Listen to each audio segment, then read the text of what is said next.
like a lot of people, got stuck in a job where I was making good money, but I hated what I was doing. I've always been a photographer. I've always wanted to take interesting pictures, and I ended up hating the camera.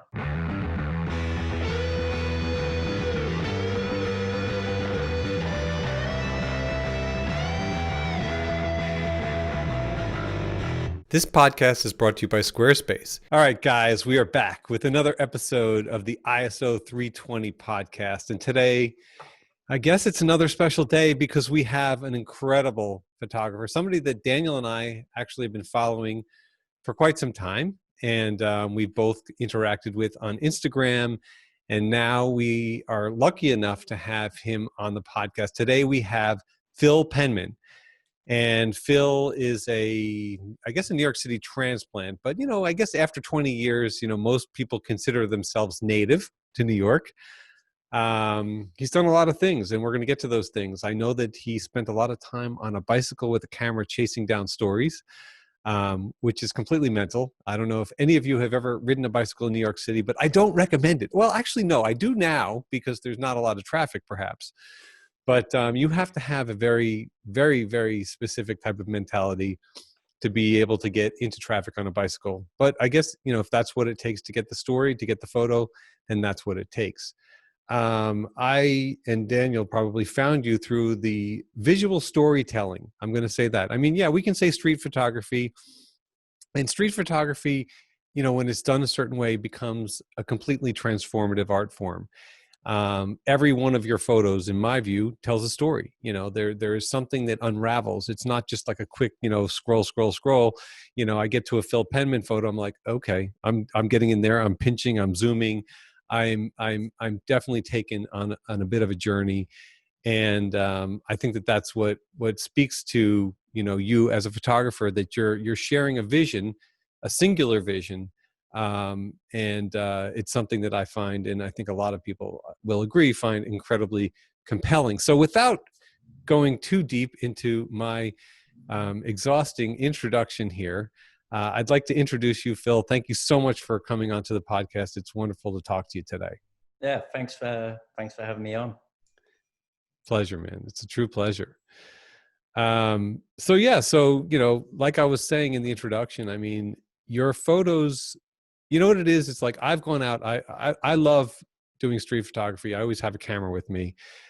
But to do it to the degree that you do, it involves a lot more than just walking around with a camera.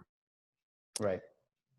Yeah, because look, anybody can walk around with a camera, but to get the kind of photos, to get the timing, to get the light, to get all those things, where did this begin for you, where you realized that there's something more to just, because look, anybody can walk around. There's how many, 8.5 million people walking around in New York City. Anybody can walk around and take pictures. But when did it become kind of decisive to you? When did you decide, like, okay, I'm telling more of a story with my photos here, and when did that kind of come about for you? I think it was not caring anymore.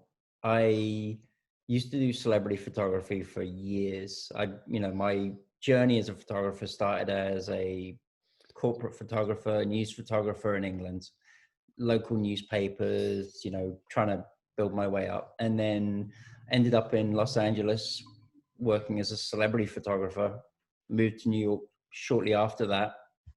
And like a lot of people, got stuck in a job where I was making good money, but I hated what I was doing. So it was one of these things, I've always been a photographer. I've always wanted to take interesting pictures, and I ended up hating the camera.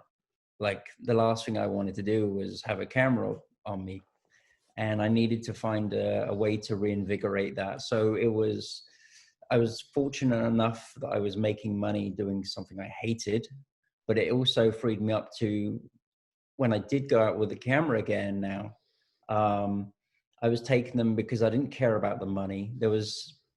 I didn't need that. It was purely based on, I want to shoot what I want to shoot for me.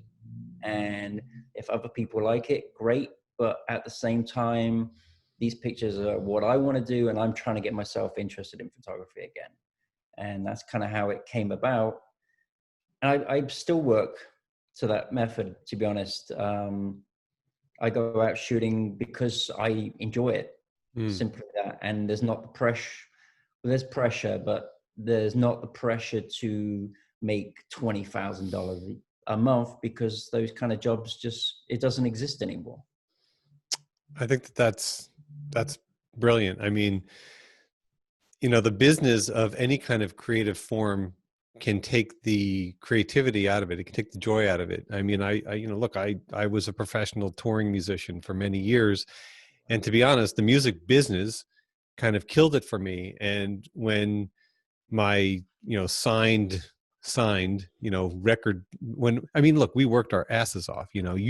People saw like the little 15 minutes of joy or 45 minutes of joy on stage, or an hour and a half, but it was a lot of hard work. Anyway, it took me a long time to be able to have fun playing music again after that professional situation ended. So I love that you were able to go back to the camera, because I've met photographers like you that had these careers where they were doing incredibly well. They were incredibly busy. They were in high demand. They were making the money. They were, but they burnt out. And some of them didn't ever get back to picking up a camera again. Yeah. So the fact that you found joy in making art with the cameras is incredible. I actually had to go cold turkey. Wow.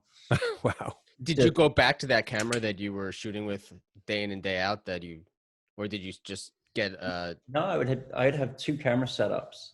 Mhm. So for the celebrity stuff, I had a Canon with a 200 to 400.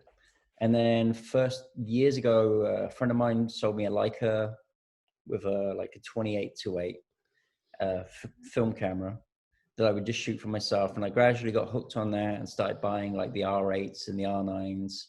Went off to India in like 2004 and just started just shooting tons of rolls out there. Came back, and then I think it was the M9 came about, the first digital camera, and that's kind of where I really just started pushing myself, because it was that instant.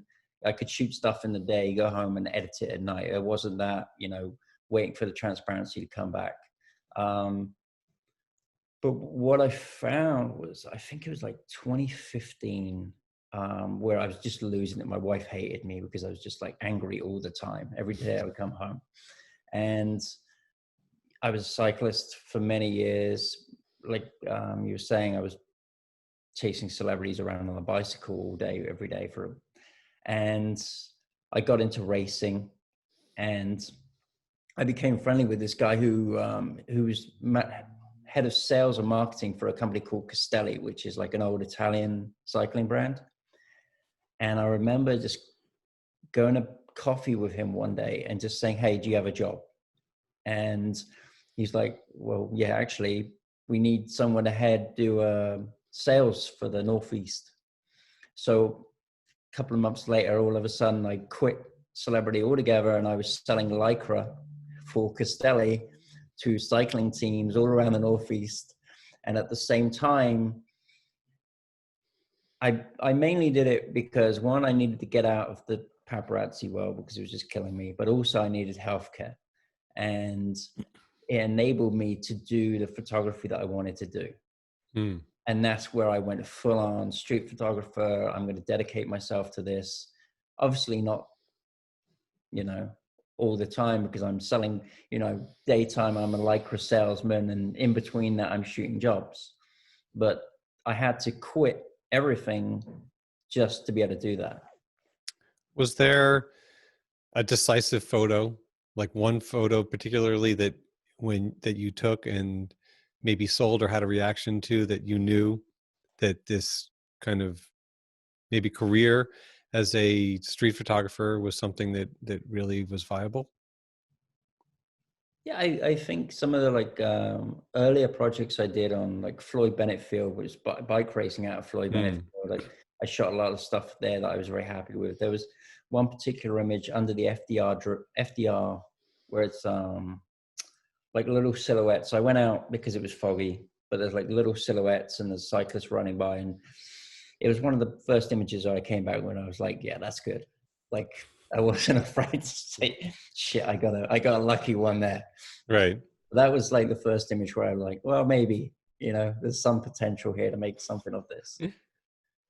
That's a good feeling, because you kind of don't know until you really kind of get it on the screen, especially if you're shooting an M9. I mean, that screen's Yeah, you forget about the screen, but You I don't know used to anything. have, well, I still use the like little EVFs, like electronic viewfinder you put on top of the camera yep. that I would shoot in black and white, and it was one of those shots where you're seeing it play out in the Mm, camera, and I must have shot 100 frames. Not that I needed to shoot 100 frames, it's just it was so much bloody fun doing it. right. It's like you're filming a little movie in front of you, and you know what you're capturing is good. And the EVFs back then, or the ones that you could put on now, it was probably so delayed, and there was probably like Oh yeah, you're like shooting blind, you know. yeah, but you're enjoying it. Yeah.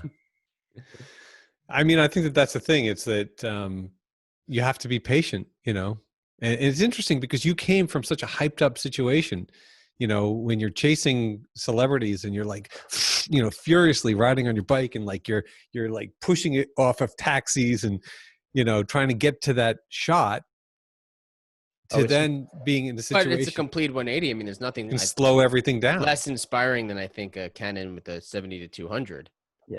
Going from that to an M9, or even if you're shooting film or whatever, to slow down and you park yourself in one spot and you kind of wait for things to happen. And it's a foggy day. You wake up, you hop on your bike. You don't have who wants to get on a bike with 70 to 200, 200 to 400, 200 to 400. Oh yeah, no, it was like 200 to 400 with a Oh shit. 1.4 converter built in.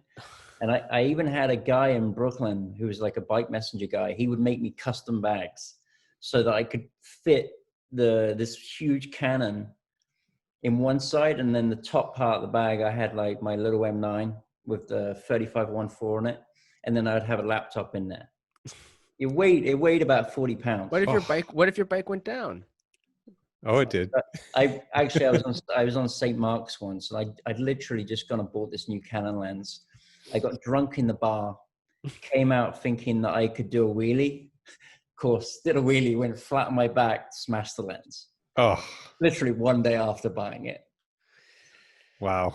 So, been there, done that. Alcohol and least, camera gear. At least it wasn't the 3514.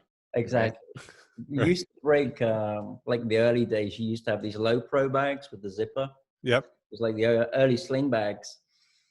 And I think myself and maybe 14 of my colleagues, we all smashed cameras because those bags were notorious for like the zipper would just come undone. And you walk along and then all of a sudden you just hear smash. Oh. And I had a 300 2.8 with a massive dent in it. Oof. But so many guys. Adam drops his cameras all the time and he's not even doing anything. I'm it's a pastime of mine. He calls me, he's like, shit, man, I just dropped my 51.4. He's like, I don't know how the fuck I did it. I dropped it, and then he'll call me an hour later. I just dropped my M9. I think that there's something possessed in this barn. I think there's like another, like a disgruntled photographer or somebody. Yeah, you're shooting too many good images. I don't know about that. I mean, I really do miss street shooting in the city, and look, I wouldn't consider myself. I just love shooting and I love having a camera, and it doesn't matter if I'm going to a job, if I'm shooting portraits, if I'm doing a magazine job, I'm always going to carry a camera, and it's probably going to be an M body. And if I'm sitting on the subway, I can't help myself. It's just something I have to do. But I admire, folks like yourself that are devoted, that are able and willing to take the time. I'm jealous. I get jealous. It was fun. I think people get too consumed. They get too consumed trying to make money out of it. Yeah, and I think, like, for me, time-wise, when I see one of your photos or someone else's photos, and I'm like, you just got to get on your fucking bike or get on the street and shoot it, because you're not going to shoot it from your apartment. You're not going to shoot it from your house. Right. And for me, my lifestyle at this time, like, I literally can't do it. So I love looking at photographs of people, of people's work where they're out there doing it, and they're out there pretty simply just you're in the right place at the right time, and whether you have to wait an hour to get it or you see because it's foggy and it's coming in a certain way, and you hang out till you get that shot. And one of the things I love about your feed and your work is you probably use a couple different cameras, and I think you talk openly about what you use. I can't really tell. A lot of times the way you edit them and your vibe, it's not like, oh, I know that's a 246. I know that's the Right. S. It's so cohesive. And I think Adam and I talk a lot about different gear and how it looks and the files, and especially during this time of quarantine when we're not working and all we have to do is talk about cameras we want and lenses we want. But I love that. I mean, do you find that it takes more that you actively edit your photos so that, it doesn't matter if you're shooting with the SL or an M, they sort of have the same look? You're trying to create the same look. You don't, I don't like to edit too much, because you can just go way off the cliff with that. There's so many tools on these things. It's just super obsessive. So I try to go the other way, as little as possible that I can do. Mm-hmm. And just keep it simple. I find that test of time, it looks better. The early days when I used to edit, it was like, silver effects, structure tool, 30%. I remember that shit. And we all had silver effects. Yeah. You look back it was at magic. it and like, God damn, they look terrible. Like, terrible. at the time it looked great, but now 2 years, 5 years later is bad. Yeah, I saw something I edited in Silver Effects from like 2011, and I was like, it was so painful. I had to avert my eyes. There's a photo I took of the George Washington Bridge. I pulled off somewhere and took a photo, and my in-law, it was 2012 or something, and my in-laws have it up in their house. I'm like, why the fuck are you hanging that? Oh, come on. I like overdid this. It's just, because you get so into, I found textures. Let me throw some textures in. And well, thank God you didn't do HDR. Let's just get that straight. I'm actually not gonna lie. I'm not embarrassed. I am embarrassed. There was a little HDR involved. All right. Well, it was nice talking to you, Daniel. You can thank you so much for having me. Yeah. Okay. Bye-bye. Yeah. Phil, I love that that you want to preserve the image as in its truest form, and I am such a strong believer of that. It's like, it doesn't matter what I'm shooting. Like, I always want to shoot the cleanest possible image, and I never have that intent that I'm shooting for the edit. I mean, as we were alluding to in the beginning, we were just kind of pre-rolling, like these, when somebody's like, you can just open it, you can just fix that in Photoshop, I cringe. I'm like, no, that's not how I approach doing this. Like, I definitely feel that purist vibe when I look at your work. I don't see that there's a lot of manipulation on going on. What I do see is the vision, and obviously you have enough experience where you can see how the light and the shadows are falling and all that kind of. You have a shot that you did in the Oculus, right? And there is like almost like a haze that's washed throughout it, and I'm like, I'm so pissed. Hours of meticulous work in Photoshop to create that haze. Every droplet of haze, just every droplet with a Wacom tablet, right? And you sell that preset, right? Yeah. It's $19.95 special right now, just for that droplet. Honestly, like, I'm so pissed. Droplet, though. I look at that and I'm like, how did you get the haze? I've been in there a bunch of times. I've never got the haze, but you got the haze. That's just lucky light. It's so absolutely gorgeous. Yeah, it doesn't. There are a few times looking for similar shots, and it is just purely lighting. I just happened to be in there with my camera and taking my mum around while she was in town and showing her the Oculus. And I was like, hang on a second, Mum. I just need to show you. Hold on. I just need to make some money, Mom. Hold on one second. But you don't see that as the camera sees it a little bit differently. Well, is that with a monochrome body? That shot was, yeah. I mean, there's some shots that the way it picks up all the light, it can only be those intricacies are what I love about the monochrome bodies. Yeah, that camera's insane. So I'm looking at that, and you got this beautiful interplay of the shadows of the people below, the guy standing on the platform, and there's just this glow, this radiance to it, and it's thick. The blacks are thick. I mean, was it just out of curiosity? Is this the 246? I never had the previous version, and I don't have the new one. Well, full disclosure, I had the previous one. I just sold it, and literally 5 minutes before getting on with you, I just bought a 246. Nice. Yeah. You won't be disappointed. It was a wash. I sold one, the M9, and for the same money, I'm getting the 246. Nice. Yeah. But anyway, regardless of the gear that you're using. Yeah, at the end of the day, like the thing is, you know, it's a tool. Yeah. You know, there's plenty of people go out with iPhones and shoot beautiful No. shots. You know, honestly, I stopped putting iPhone shots anywhere on my Instagram. I mean, occasionally I might throw something in my stories if it's just, you know, but for the most part, I'm a photographer. I have a camera. I have cameras for this stuff. Why should I be polluting my feed with an inferior? Oh, I would never post anything. Like, don't get me wrong, I would never show it to the world. No, God no. I have 600,000 images of crap that you don't want to see.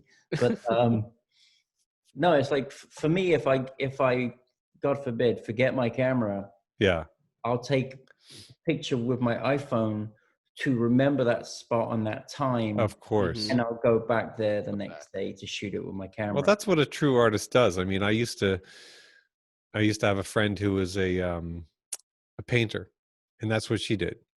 You know, she basically would just walk around New York and have a camera with her.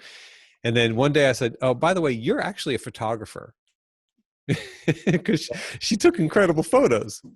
But that's what was basically how she kind of collected a lot of her visual diary. That's cool. Yeah. So, but it's nice to see that's kind of the similar thing, because I've been in that similar situation where you're walking down a street you maybe haven't, walked down before, and it's a certain time of day, and you see the way the light is maybe bouncing off of one building and, hitting something else. And then there's a reflection, and then there's people walking through it, and you're like, I don't have my camera. Yeah. Sometimes what I love is when I take a camera out for something absolutely normal with my kids, my family, whatever, and I don't take one shot, or I go out somewhere, I'm like, maybe, but knowing that I had it, if there was something I wanted to take a photo of, even if I'm taking a film camera and I shoot it more sparingly than I would a digital camera, and I come back, I feel good even though I didn't take a frame. It's just knowing that I have it with me is okay, that's feeling. Weird. It's not weird. But every time you go out, you take a picture. I don't bring a guitar with me just to know that I have it, and then I want to. Well, you'd be that guy that brings a guitar everywhere and sings on a park bench. Okay. That's an odd digression. No, I understand what you're saying, but I mean, if I have a camera, I'm wearing it. I'm wearing it too. Oh, but you just won't pick it up and take a picture. If I go out for 3 hours, sometimes no. Okay. Phil, do you find that so I'm imagining that there's a discipline to what you do, obviously. But there's also there has to be a combination of discipline and inspiration. I mean, do you find that you often just force yourself, okay, you know what, I need to make photos. I don't really feel like it right now, but I'm just going to go out? Or is it more organic? How do you, or do you have a specific intent because you walked by something at one point and you're like, I'm going to go back to it today because I know this time of day, blah, blah, blah. Because as an artist, how do you typically go about creating these beautiful works? A mixture. So if it's work, obviously you're going out and you have to come away with some images. You're given a feature that's something you got to work on, and you don't have a choice. You got to come away with some images, and you might come away with 15 images for a feature, but it's not, it's average work, but it's work. Right. Most times I'll go out more dictated by the weather. So if I know that it's going to be, if it's going to be foggy or whatever, I'll go out there with the intention that I know it's going to be foggy the next morning. I'll have my camera gear and I'll kind of give myself an idea of where I want to go, target this area. or I might go out with my camera just for like 4 or 5 hours, wander around, and I'll shoot various projects. One I've been working on at the moment is the homeless during COVID-19. Something that's gotten attention because of the subways being kicked off the subways, but before that, it didn't get a mention. And for me, that was probably one of the biggest things that I took away from everything, was that they were the only people on the street. So I'll go out with the intention of covering what's going on, but then also working on this feature that might be a month, 2 months in the work, or maybe I'll see some other stuff that's for a project, something else I want to work on. So it's not like I will say to myself, I'm going out in this weather for 5 hours, 6 hours, but there's no like, I have to shoot landscapes today, or I must shoot this. If I see a good image, I'm going to shoot it. That's the thing that you touched on right there, is you do incredible portrait work. Your portraits are beautiful. There's a story in each one of them, whether it's your current series, which I've seen some of, or some of the stuff that you've even done, all the way back to like, I think 2013, when I was just kind of breezing through your website just to refresh myself. And you also take these beautiful landscapes. So, your kind of visual palette is pretty diverse, and it's nice. It's nice that you're not just, I think that as a New York photographer, it's hard not to take photos of the city, because the city is such an incredibly dynamic subject. Yeah, it's a beautiful place. We're spoiled and what we have around us. But no, a lot of the time, the most interesting conversations I have are on the street, where you just get chatting to somebody.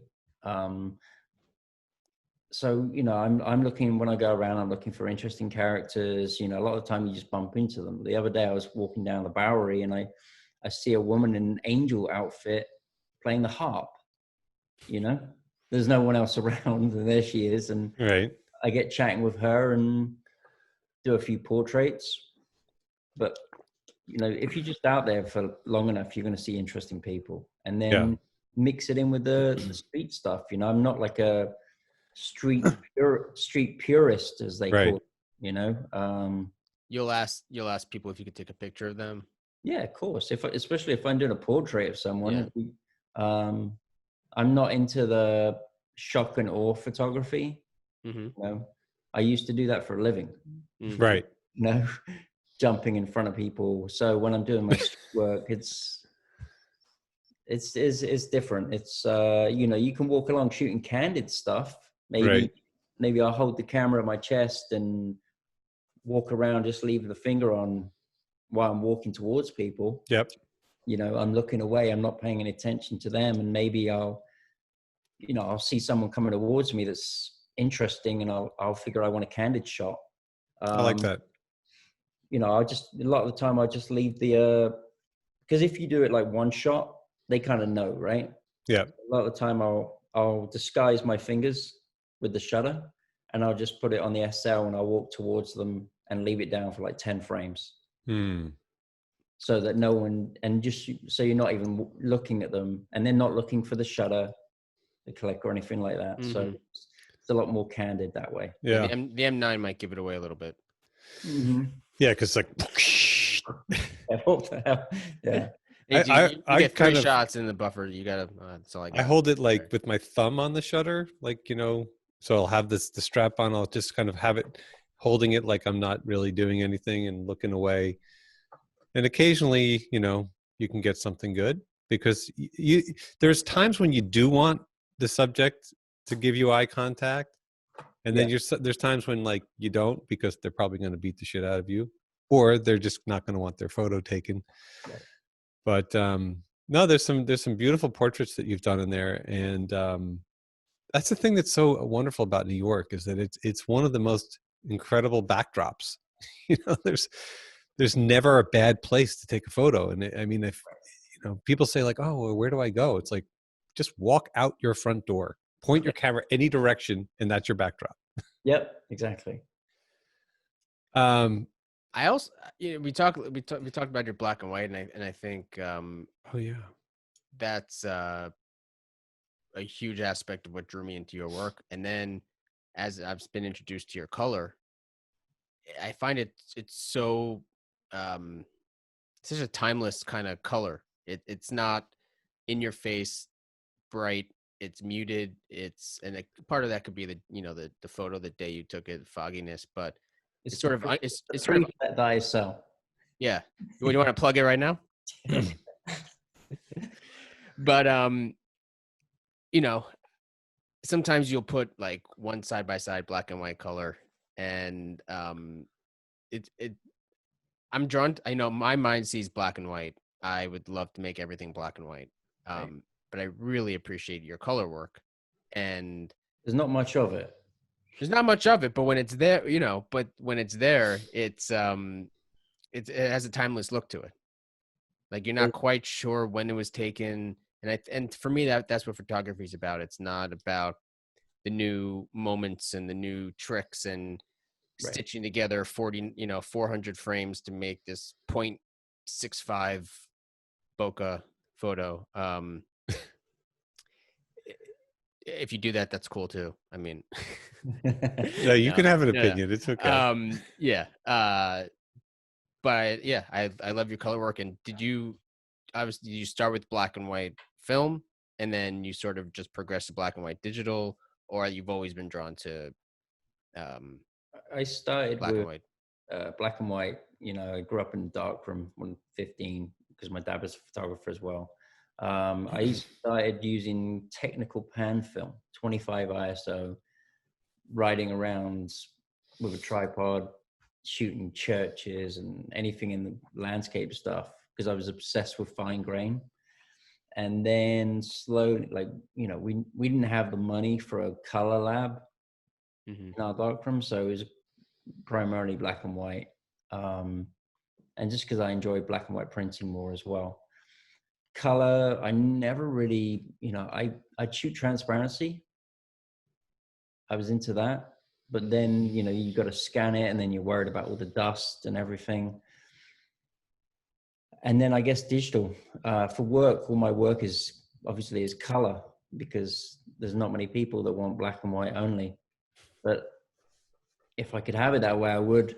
But so a lot of the work that I'm doing now, the features I'm selling are black and white, and it's like take it or leave it, you know. But the color work, I've slowly been putting a bit more of that out there, but just little bits. Do you feel that you want to go back and shoot film anymore? Are you still shooting film, or are you done with film? How do you feel about that? I'd like to do it again, but it's kind of like, well, it's for me, it's not the shooting part, it's the scanning part. Hmm. I know some labs no longer even have dark rooms anymore. It's purely digital. Um, Would you consider doing it yourself? I'd love the space to be able to do it myself. I would love to go back into black and white printing, but it's one of these things where you got to have the money to do The it printing, yeah, that's a and the different time. ballgame. It's you could spend 12 hours in the dark room and You see this little guy? You put an M body right on here, and then put this on a light box, and you get a pretty good scan. oh, nice. It's not like Aren't you looking to sell that, Adam? it's not like a frontier, kind of a scan, but I would imagine for the fine art stuff you're doing, you're going to want to really have a lot of control. Yeah, but you might also want to scan a bunch of, a roll or most of the roll, and then from your scan, you Then can determine. then say, all right, this is worth doing a drum scan. This is worth sending this negative out. I can say that this little M-body camera stand thing is the most instant gratification you'll ever have with scanning a negative. There's nothing to it. I've gotten so into shooting black and white and developing them in my house and scanning them I have a Nikon 5000 that I scan my 35 with, and I scan my medium format on a flatbed Epson 850. And I didn't grow up in a dark room. I didn't shoot film. I mean, I guess I did when I was a kid, but not with any sort of intention. So I'm loving going back, and I have a couple M film cameras that I shoot with, and It's very addictive. it's relaxing and it's addictive. And when you Yeah. print it and then you see that, and I fucked up so many times, there was no negative on my film, and it was just transparent. And I was like, what the fuck did I do wrong? And then trial and error, and I got to a place where I'm developing successfully, and actually negatives that I like, and scanning it's unbelievable when it comes through. It's beautiful. And I print for the ease. I print digitally. I don't have the space at the time, or actually I don't have the time to print, to do proper darkroom prints. But You can be in there for hours. I wish I had that time. And the money, like the amount Yeah. of, like when I was doing it, I think it was £30, which is like $50 or whatever, for a pack of 100 10 by 8. And that's a lot of money back then. Yeah. So it's a lot of money now. Yeah. And you're never going to nail that print first time. So, spend a fortune trying to print. And that, but I like the blend of the printing on a digitally, with the film. You kind of get a little bit of mix of the best of both worlds. You get some of that character and look of film with, a couple dollars, Like silver gelatin prints, or No, I'm using, if I send it out, it's more, it costs more, and it's a different quality print. But at home, I'm just using a Canon, the Pro 1000. yeah, So I can get Hahnemuhle paper, Canson paper, kind of fine art textured photo rag. yeah. So it kind of has a nice feel, nice look, for a fraction of the cost. Those silver gelatins are not cheap. I think people don't realize just how expensive they are. Like, you can drop $300 on a print very easily. Yeah. I did a series. I got commissioned to do a series years and years and years ago in the early days of Flickr. Some architectural interior design firm found me somehow, and I had taken, it sounds ridiculous, I had taken a series of photos at night with a little tiny digital Canon point and shoot that I'd found in a drawer. And I charged the battery. It worked. The photos were so unbelievably grainy and maybe not perfectly in focus. They loved them and they bought them, and we did silver gelatin prints, and they framed them and put them in the lobby of a building on like East 21st Street, which was like so incredible. And I just remember like getting the quote for the silver gelatin prints, and they're like, okay. Oh yeah. So it was definitely. I get it the other way. Like, people they'll want to buy a print, and maybe they don't want to buy a limited edition. Maybe they just want to buy like a regular print, and then you give them the price on a silver gelatin, and it blows them away that it costs that much. Yeah. And there's no profit really on it either. So, I remember having to put my prices up because I was just like, I'd sell these prints, and it was just like, I'm getting absolutely no return on this. You can't give it away. Yeah, it's not cool. You're losing money because you're thinking, right, how much time am I putting into preparing the image, taking to the lab, getting it printed, giving the okay on the test strip? You're actually losing money by the time you give it to them. And maybe one or two artist proofs just to kind of get everything kind of structured right. Yeah. Yeah. So a lot of your work is in Manhattan. I know you've done some stuff in like the, Brooklyn Naval Yard and in Red Hook with the bicyclists. Do you find that a lot of the work that you do in Manhattan is just kind of because you're a Manhattanite and you're not out in the boroughs as much? Well, I head out to the boroughs for certain things. If it's work stuff, I'm traveling, then I'll shoot some stuff while I'm there for myself. Certain areas I head out to. I was covering like whilst we're still in the COVID-19 pandemic, I'd be covering like the Hasidic neighborhoods in Brooklyn, covering, what was going on out there. I traveled to different areas, but I guess if I'm just coming out my door just for a few hours, then yeah, it's going to be local stuff. And I know the city so well. And back then when I was doing the celebrity stuff, everyone lived in the city. They weren't in Brooklyn like they are. Right. I remember that. I mean, I remember I lived in the West Village, and then I lived on the Upper West. There. What's that?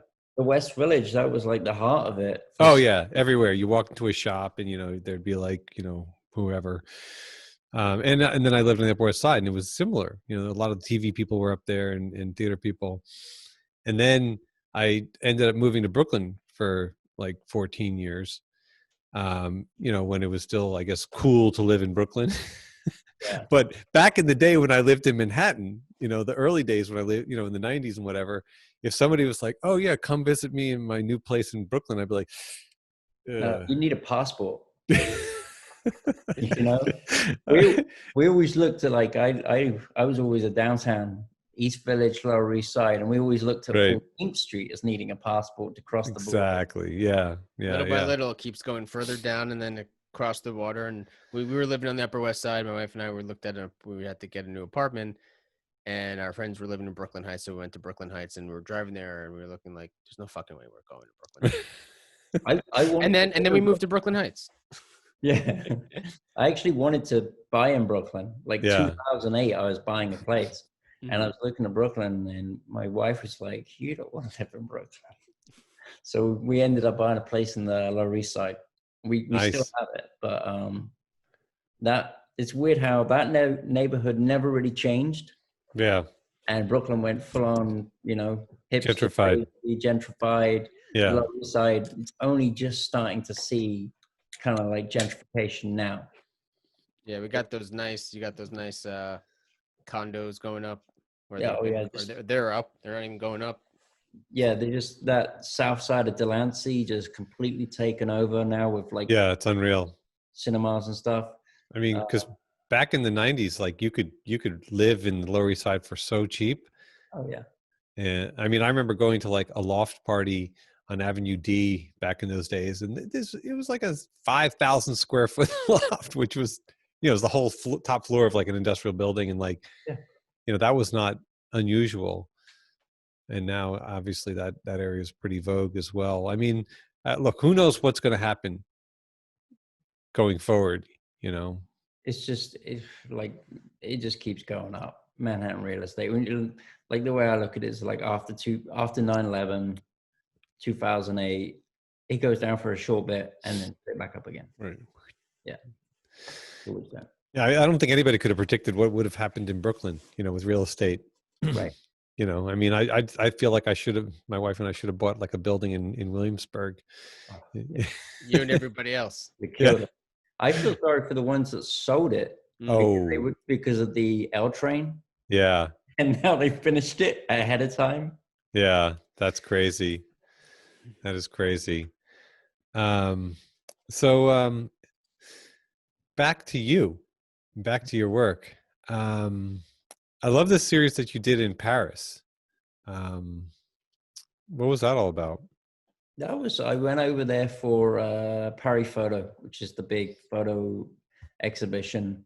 If you haven't been, go just once, just to go see it. So I was there for like 3-4 days, hanging out with a friend, and we just get up every single day, go off, shoot as much as we could, just looking for interesting, managed to find some interesting characters, and just shoot. Yeah, just enjoy it, really. I love the shot of that the dude in the what do you call those hats? I know there's a name for it. It almost looks like a bowler, but it looks like, I was gonna say, a bowler hat with like the parka, and you've got the the old bench and the old metro sign. But then if you really look closely, because it almost has that timeless, like this could have been shot ages ago, you see people in kind of modern dress with hoodies and like the little sandwich board. So it's a cool. He's awesome. What's that? He was awesome. That guy. He's amazing. We were just sat in a coffee shop on the corner, me and my friend having a coffee, and all of a sudden I see that guy walk past, I, I Excuse me. was like, hold my coffee. I bolt out the door, run up to him, and of course, I can't speak any What? French. Like, the bare minimum, Yeah. kind of like, pardon, monsieur, showing the camera, and he's like, just nods at me. And What do you remember what you shot? Because is it a 50? no, that would have been the 35. I pretty much 70. I have I have a 75 and the 35. That might have been the 75 actually, because it kind of looks a little bit more. Yeah. Is it Yeah, the one? background's nice and Is it the compressed. Summilux or the Summicron? That's the Summilux. It's the Summilux. F2. Yeah, it was just like, I shot a couple from one vantage point and then made him turn so that I could have that metro sign in the back, because it give it a bit more of a timeless feel. Yeah. It does. I mean, like I said, if it weren't for the sandwich board and the two people walking, you would really have to kind of think about like when that was actually from. But I like the interplay. I like the fact that, and at a quick glance, you might just be like, okay, old photo. And then, but if you look close, you're like, okay, that is contemporary. So there's a little play going on right there. And it's the same feeling as if I'm on your Instagram and I go to the next photo at the running on the beach with the bird in the foggy, if it's a foggy morning or time of day, that could be from the 50s. That was, yeah, I think that's the one down in Atlantic City, I think it is. And Yep. that was just like freak fog came in. We go down to AC quite a lot because Nice. I like to shoot in New Jersey a lot. So that's one of my other areas that I'll hit. And it was just one of these, I knew that fog was going to be coming in at some point in the day. Mm-hmm. So, we hit the casino, and then I was just looking outside waiting for that fog to hit. And it was just like, it doesn't get any better than that when you're shooting out in those conditions and you can't see anything, especially on a beach. That's the one type of weather, or the one time when I feel this like desire and this like push to go out and shoot, when I wake up in the morning and you could just, there's the heavy fog, and I live a little bit outside the city and you can see it over the trees, and rarely do I get a chance to do it, but I always want to. Yeah, you can lose the backdrop completely. Yep. Yeah. So you can actually make things look a lot more timeless as well, especially if you're shooting like iconic structures and you want to lose a lot of the things that date something. Yep, exactly. And a lot of the photos that we think about for the New York City, it's the smokestacks and dark, and you see this. Those are the timeless photos to me that I think you're drawn to. Yeah. The shot of the Empire State Building and the New York skyline through the window, and there's the fog, and you're losing the time period. Right. It's a lot, and like it's the planning that goes into trying to get those shots. So those are the ones where I'll plan ahead based on the weather. So like that, I think the one in question with the Empire State was 4 hours stood on top of the rock, basically waiting for that fog to lift. So you would kind of get like a low-lying fog across the city. That was the plan. And you had the sun breaking through. And that came down to just looking at my map on my phone, telling me that the sun was going to be breaking through at like 2 p.m. And I knew that, if you want to go to the top of the rock, you need to go there when there's no line. So it was a little bit of waiting at the top for like 4 hours or so.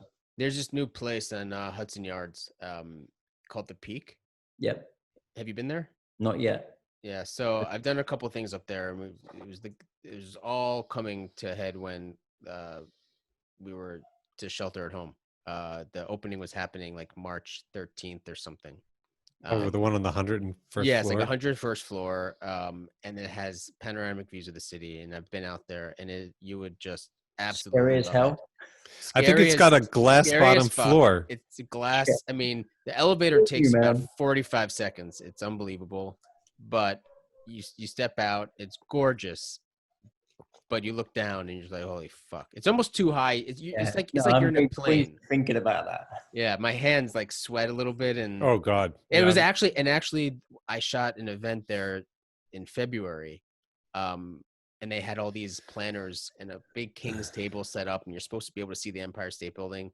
And the fog was so heavy it was like smoke glass the entire way around, and the event PR person was so pissed because Right. See the whole nothing. point was the view. Yeah. And people, you got nothing.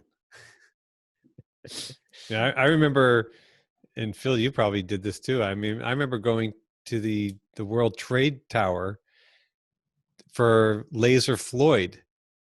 Did you ever do that? No, I didn't go to that one. They used to have, they would play Pink Floyd's Dark Side of the Moon with a laser show. Oh, On top, on the very top, on the observation outside with like a concert style sound system, which was just freaking awesome. Sounds heady. Yeah. That's shit out of me. And I may or may not have smoked something before I did that. I think if you don't smoke something, it's then why are you up there? Why are you up there? Yeah, there's no point. Yeah, no, absolutely. I also love like your play with the steam. I'm looking at the Madison Avenue shot and the reflection in the steam is such a wonderful gift when you can find it just right in the city and the light passes through it, and it's just a beautiful.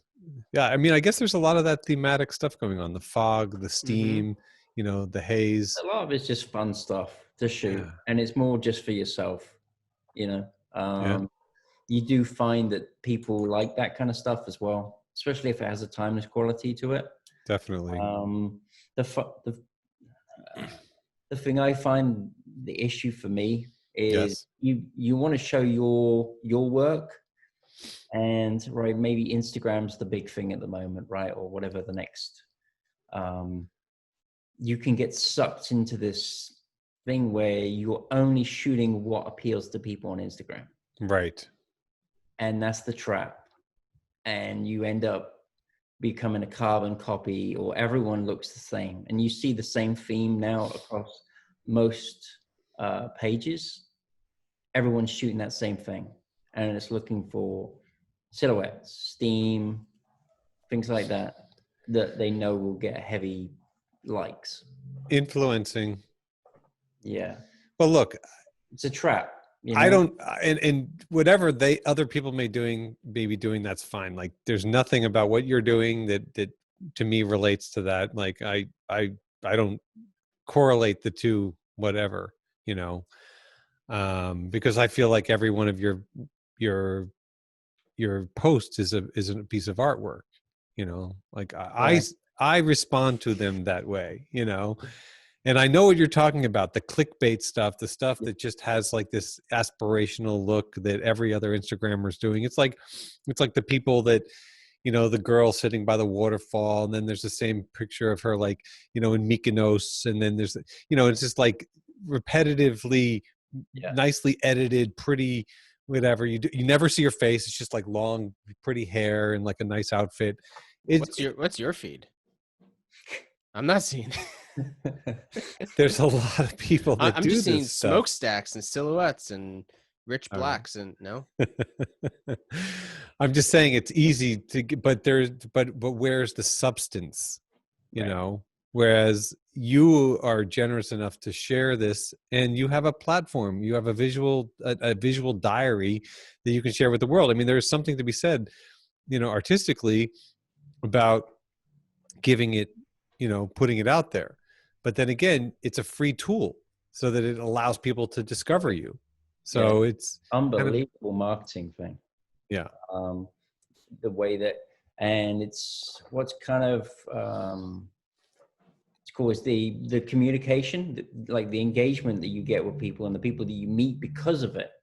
That's what I find incredible. Like, I definitely see, I'd rather have people that are real, that you can actually have a conversation with, rather than like the like count. I really wish they would just hide that like count already, like the rest of the world. You can turn it off, I think. You can? I think you can. I think you can turn commenting, and maybe not the like count, but yeah, you're right. That would be, I think, because people definitely get to that compare and despair kind of like, oh, they've got these many likes, and how come I don't have these likes? And right, if you're just posting for likes and accolades, then, it kind of halts your creativity. I I had to do a takeover for LFI magazine. Yep. And because, you take over their account, and it's in Germany, and they actually have the account, the numbers are hidden. So you can't see the amount of likes. And there was something really nice about actually doing that. Yeah. It will just say such and such, and this person, like this picture, or it will say these two people and thousands of others like this picture. Well, I noticed early on, because I think that people are often afraid of engagement on Instagram, and I don't see anything wrong with it. I encourage people. I want people to comment. I want people to reach out to me or direct message me, whatever. It's like, come on, I'm here. We're globally connected. I'm putting this out there. I want to foster these kind of relationships. And I remember commenting on something of yours, and you immediately responded, with a thoughtful comment back, and it wasn't like we were doing it, whatever. It was just like, I appreciate that exchange.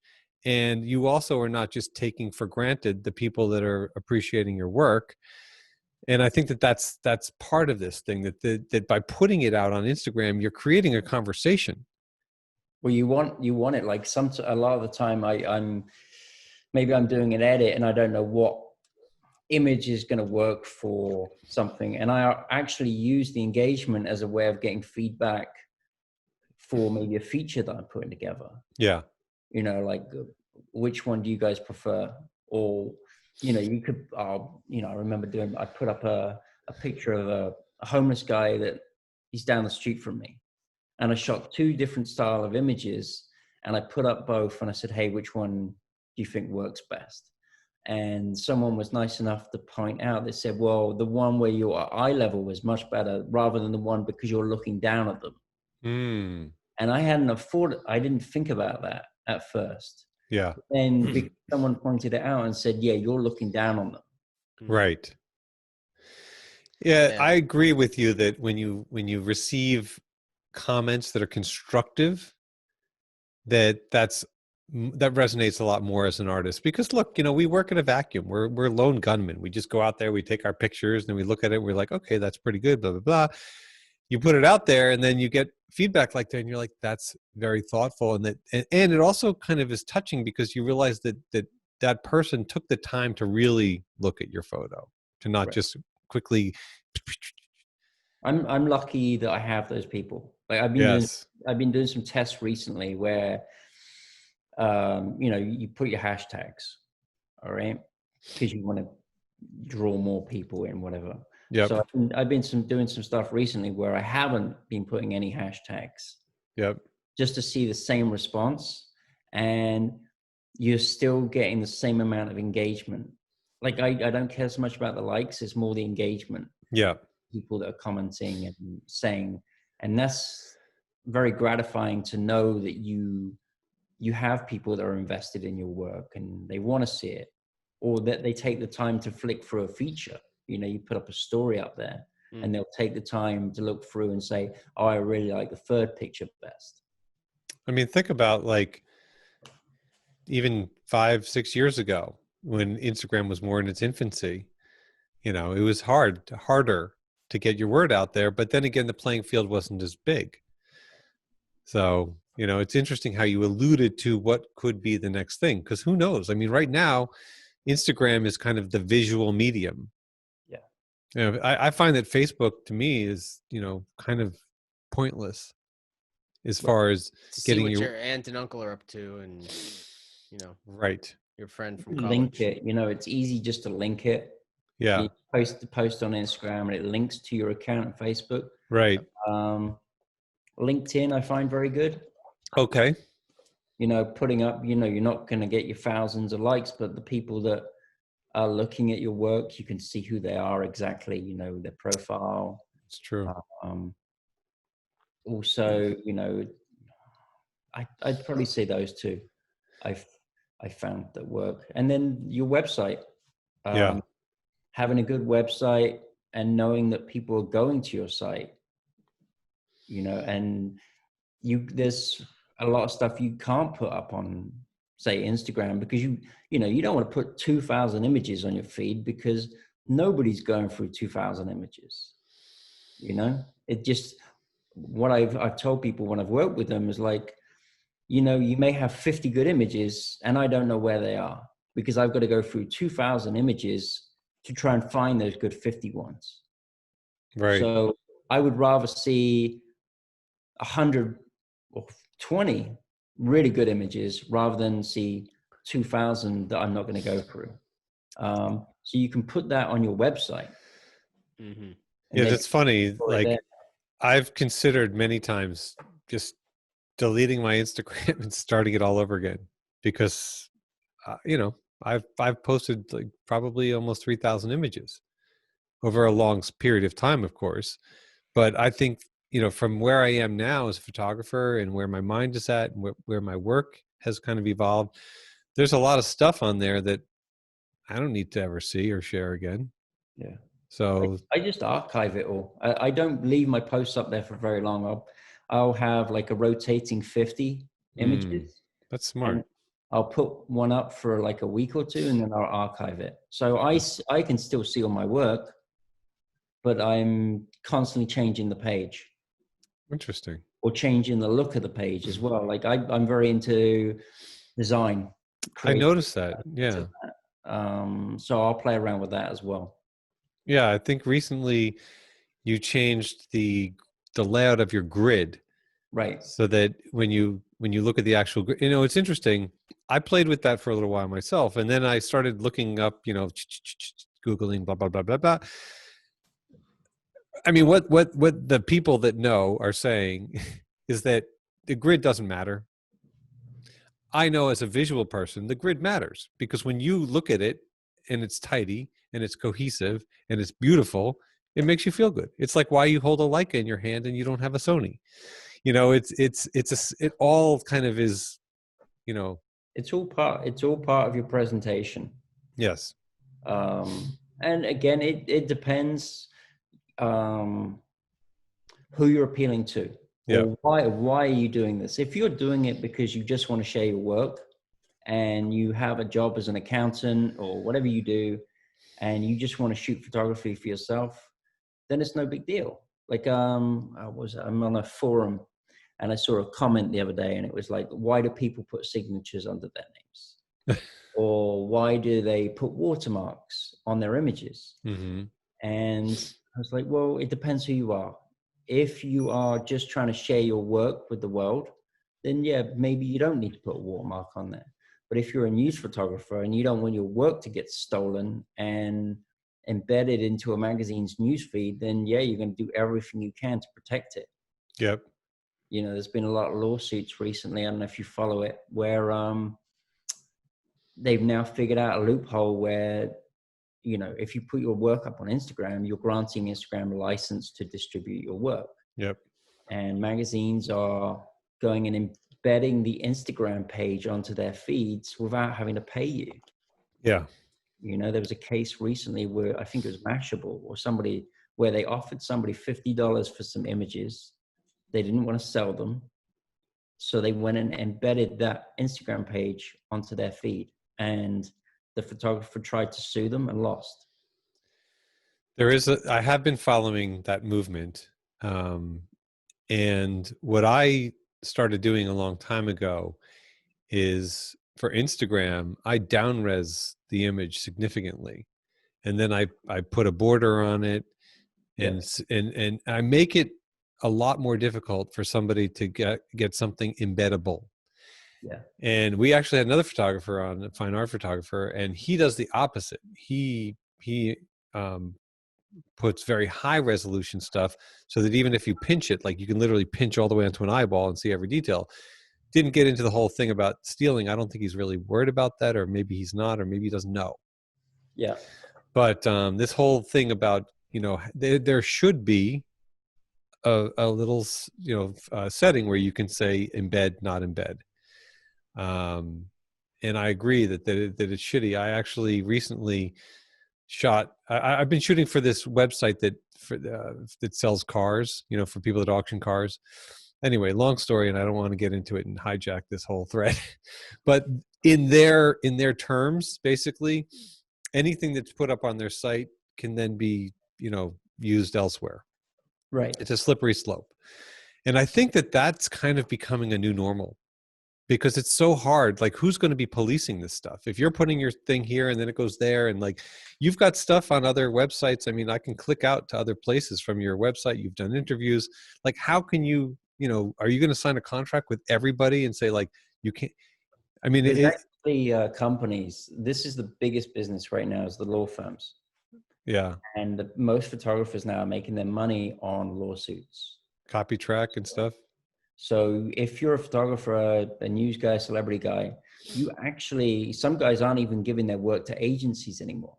What they'll do is they'll put it up on their Instagram, and they are almost hoping that the celebrity is going to steal that image so they can then sue the celebrity. Wow. And these lawsuits are going for like $10,000 here, $20,000 there. So there's no way in hell that you would have ever made that money selling that image. Of course. So you're better off almost baiting these people to steal your work.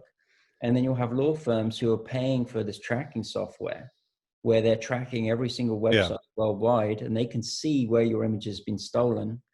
And then they determine which ones they sue based on how much advertising is on that web page. Right. So Yeah. it's a big market right now. Yeah. A friend of mine turned me on to that. One of those services.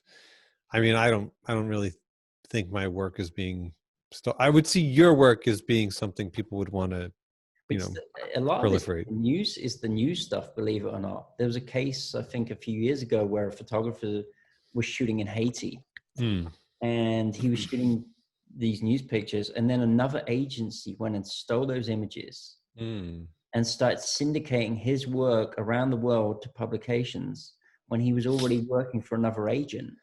And he sued, and I think he got a couple of million out of it. Like, it was a huge lawsuit. Yeah. I mean, like part of it is setting precedent. Yeah. And the other part is getting paid. Nobody should be stealing. I mean, this is the thing. Like,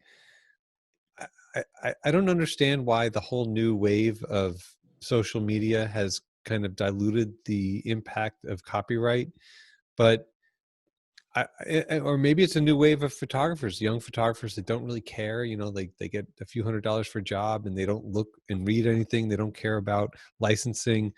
But it is not uncommon that you look at the fine print and it basically will say, like, you're signing over your rights, and it's like, I don't understand how that became okay. Yeah, it depends. You weigh up how much of it are you using to market yourself? Right. Like, you just want to get your work out there, or like I said, maybe this isn't your full-time job and you don't care anyway. You want your work to be seen by every publication because you get your paycheck doing something else. But if you're a photographer and your whole business is based on, I'm a news photographer, I don't make much money anyway. Right. Maybe I make $30,000 a year, and now I have to deal with people stealing my work for free. Yeah. It's like, well, I mean, that's the perfect scenario for using a watermark and a signature. I have a wedding, I shoot a lot of weddings, and so I have a separate business for weddings. And whenever I say I don't watermark my photos, they are like, "Oh my God, that's amazing." They get so happy. I'm like, listen, this, if I was doing your situation or shooting news or some fine art, I mean, there's a reason, and you laid out exactly the reason why a signature or watermark. But in other scenarios, I don't need you to like put it on Facebook and people say, "Oh, Daniel Silbert shot it, To the Moon shot it," whatever. In that world, if my clients are happy, they pass my name around, they spread it. But when I see a photo and I see a huge watermark on it, a tasteless watermark from a wedding, it takes away from the photo, it takes away from the image that I'm seeing. And with your signature, it looks like it's a fine art print with your signature. Illusion. Yeah. Well, it looks like it's framed and matted and signed. It's tasteful. And it goes back. If you do something right, it's going to look a certain way. And if you do something with no class and, across the entire image says, Phil Penman, you're like, well, done. Yeah. Move on. Next. No. Thank you so much for being a guest. Yeah. Yeah. I want to just get back for a second. To photography. No, Yeah. this is all photography. It's all related, This is man. all photography. But while we have you here, I want to sort of like get into your brain a little bit about what you're shooting at the moment, as far as gear wise, and why you'd pick one up over the other. Um, and maybe it's job dependent, maybe if it's news or um, versus, if you're going out just walking around for the day trying to grab a streak moment. At the moment, my cameras that I own is the monochrome, and then I have a couple of SLs, and then I have a Canon setup as well. Mm-hmm. So The SLs, the SL2s, or just the old SLs? the old SL. That Mhm. works fine for me. Primarily at the moment, while I've been shooting news and features, I've been going out with two SLs in my bag. I have a 90 to 280 that I leave on one body, and then I have a 24 to 90 and a 35 Summilux. Mhm. And I'll alternate those two lenses on that other body. If it's purely just going out for me, then probably the monochrome. And you're saying you use the EVF on that? Yeah, I use the EVF and I'll use the monochrome with the 35 on if it's purely for me. But because everything I'm shooting now is tied to the pandemic, pretty much, I'll be taking the SLs and I'll convert them to black and white later. Mm-hmm. You know, it still gives you a great. How do you feel about because I had an SL for a little bit with the 24 to 90 and I just never really gelled with it, and I think mostly it was because of the lens. Yeah. I'm not a zoom guy, but it was just such a massive It's almost too sharp for me. mm-hmm. It's a nice kind of like, it does everything, but the thing that I do miss is the shallow depth of field. Like, I don't want it at f4. You know, when I'm shooting a portrait at 90, I want, like, one of my favorite lenses, believe it or not, is the old Canon 85 1.2. Beautiful. That is an unbelievable lens. You know, if I'm having to do headshots, I'll probably use that. And the 24 to 90, like you said, it's kind of like one of these lenses where for me it's a great do-it-all lens. It's crisp as hell, but it kind of lacks a little character. So I prefer to use the 35. Yeah, and when I was first, I think it was last August that I picked up the SL and the 24 to 90, and I went out and I did a shoot. I do work for like a foster kids foundation, where they'd never really have pictures of themselves. So I go out and I went to a camp to take some photos. And one of my favorite photo from that day was I was at 90 at f4 and just this tight portrait of a kid, and I left it in color because usually I would always rather convert to black and white. And as beautiful, and that was the only image that's really stuck in my mind as far as like what this lens can do. But I just wish it was a 2.0, even a 2.8. Like, I just want that depth of field for if I'm going to be tight on a portrait like that. Yeah. And I would have the SL in 24 to 90. I'd have an M body in the other arm and something around my neck. And I was literally bumping into people with the SL because it was so massive. Right. How do you having two of those with those lenses is kind of and you're on your bike? Well, at the moment it's mainly walking around with those. Yeah. And you got to do some shoulder exercises.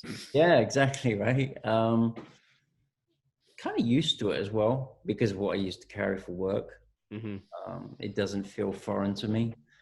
I'm not one of these photographers that's obsessed about lightweight cameras, because to me that's almost a bad thing. Like, a good lens should feel heavy. Mm-hmm. You know, it should have real good glass in it. You know, if it's really light, that's not a good thing. So I would prefer that, to know that I actually have something. I think, they make what's that new lens they made? I think it was like a 90 or 95 or something.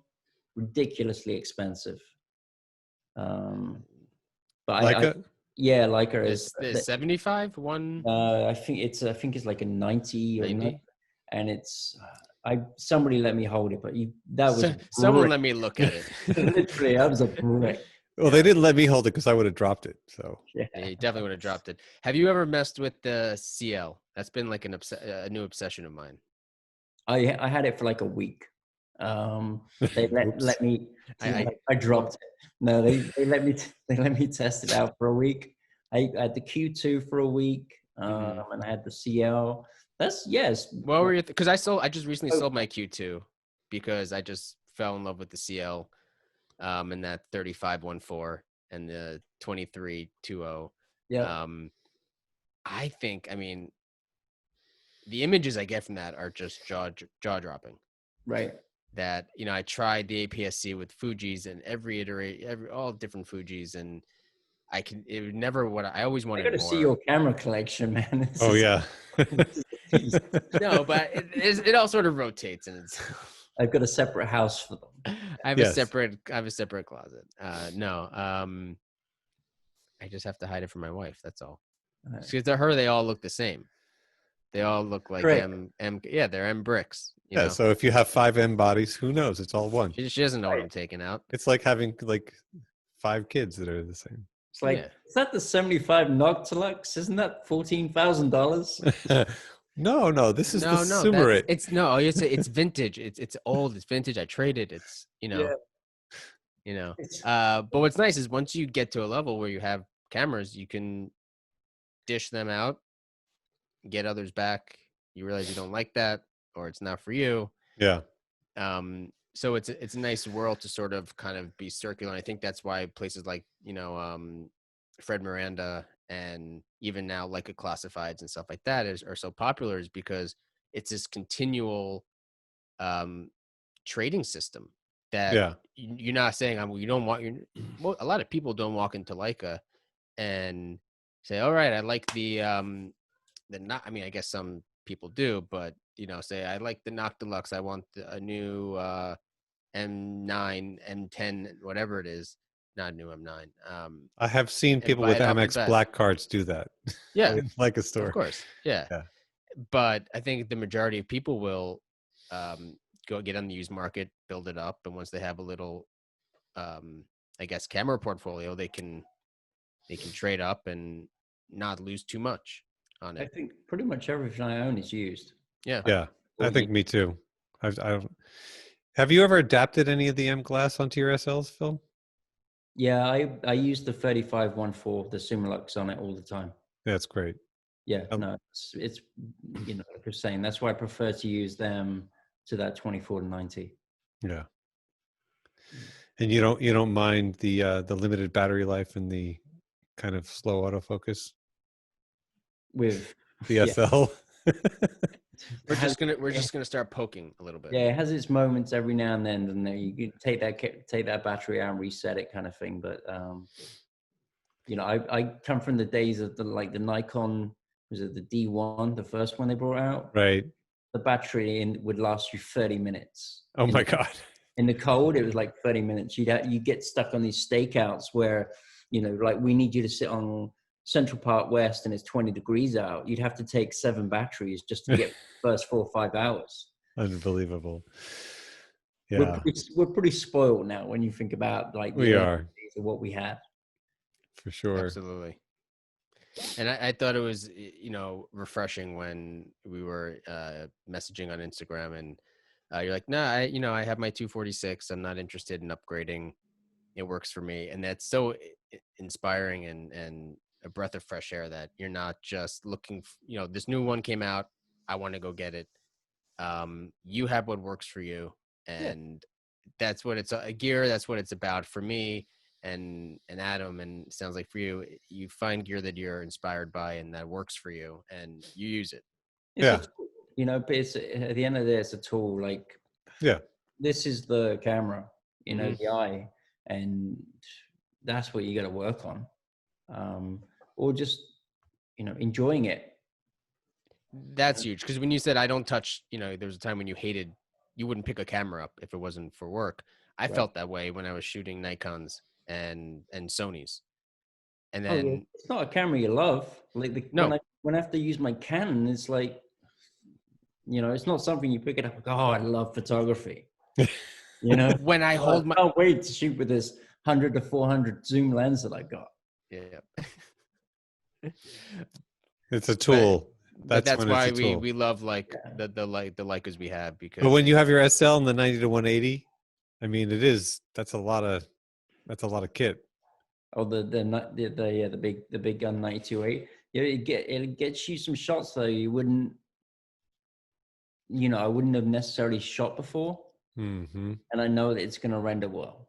Yeah. I think That's that what really differentiates the Leica system, because the glass is just so incredible. It just, the amount of detail, even on a smaller sensor, yeah. is so far greater.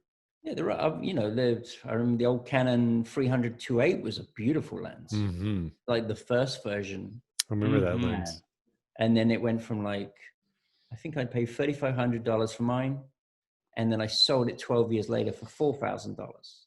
Wow. The new version came out and they literally doubled the price. Hmm. So the market went up crazy. So I used the lens for 12 years and sold it for $500 more than I paid for it. That's insane. But that was That's, an incredible lens. you Speedy got thing. paid to use that lens, basically. Yeah, That's nice. awesome. And you had a little dent in the front from dropping it. Exactly. So it had character. It's character. Yeah, there's plenty of good glass out there. Yeah. Now you make me want to buy an SL again. I had one and I sold it only because I shoot a lot of studio stuff and I tether, Yep. and I could not get that camera to tether. It just wouldn't tether. And they resolved it. Leica knew it was an issue and they resolved it with the SL2. Okay. That's a nice camera, actually. Yeah. The SL2 is really nice. I Yeah. had that for like a month or so. That's worth looking at. Mine is actually my SL is still in border force in the UK, not being let in. Serious? Yeah, I sold it in December, Oh my Okay. God. and I just spoke with the guy who's so nice, and been constant contact with me, and it's not a scam. And PayPal, he paid me, and then his credit card stopped payment, and PayPal. So I have a negative balance of 3,100 for what I sold it for. Ooh. And it's he's like, I'm very happy to pay the import tax, but they're giving the runaround, and it's almost, what is it, almost 6 months of and they know where it is, and they're saying it was brand new, which they have the receipt. Anyways, I was on the phone with him yesterday, this ongoing saga, and I was almost like, can I just get it back? Yeah. Just like, maybe I just have them send it back to me. Yeah. Why don't you do that? And then you just sell it Yep. locally.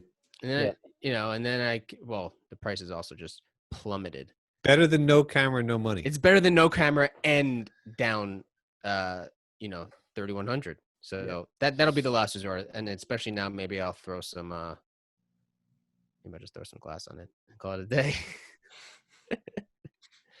But yeah, I want that resolved. But apparently the border force in the UK is notorious for that kind of stuff.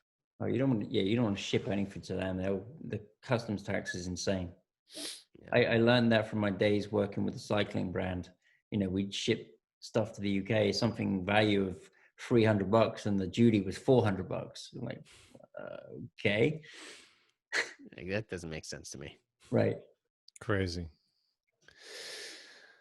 Awesome. How's how's the book doing? Just for those of you guys that are still listening, thank you for listening this far. Phil, in addition to having some incredible prints for sale on his website, which you should go to, Phil Penman, right now if you're not already there.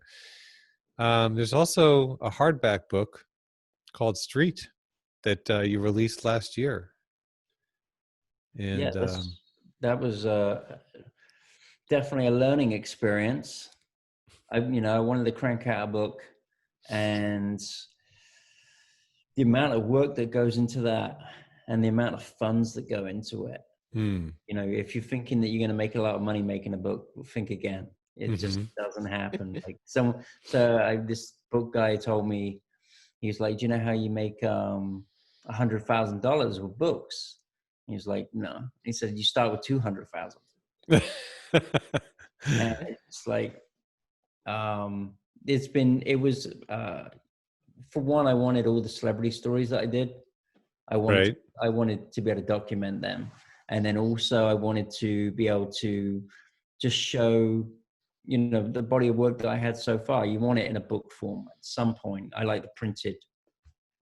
And I was kind of shocked, to be honest, with how well it did. We got good distribution, good publisher. And yeah, it's far exceeded what I ever expected. Getting in MoMA was like a lifetime goal. That's so Amazing. awesome. I set myself a goal a few years ago to a friend of mine. I said, within the next 10 years, I want to have something in either MoMA or, the Met. And a few years later, I'm getting my commission report saying, where the book had sold. And I see Museum of Modern Art in New York. And I'm like, I didn't even know it was in that. Wow.